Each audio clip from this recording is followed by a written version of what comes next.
You're buying at 123, 124. That's a fact. And central bank is burying its head in the sand. They know what's going on.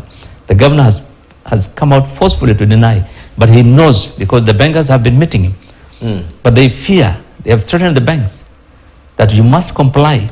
If you don't, you know how that guy, the central bank is, they're going to lose their license. So the reality is, we have a serious situation. And at the end of the day, there's politics. We're going for an election. Yes. They don't want to.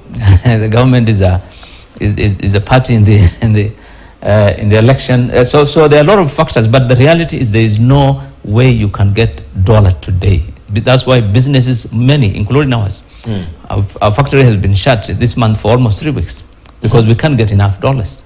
You have told $50,000 is the maximum the bank can get for you in a day, probably. Sometimes, if you're lucky, 100, but most of the time, 10, 25,000. And this is across the board in all businesses, because the banks are not able to buy. Everyone knows if you have an account in dollars, you would want to sell your dollars at 120, 123, 122.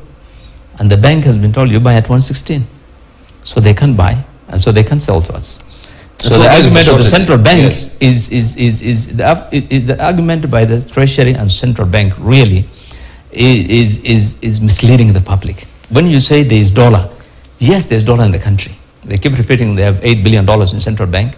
They have equivalent amount in the commercial banks. That's not the issue. The issue is because of the pricing mechanism that the rules that the government has put in, that money is not accessible to businesses.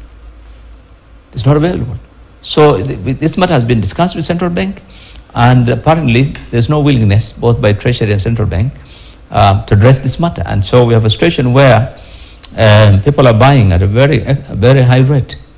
So there's a parallel rate, frankly. Today, if they let go and allow it to, float freely, I can assure you it's about 123, 124. Yes, if not more. In fact, it's likely to be more.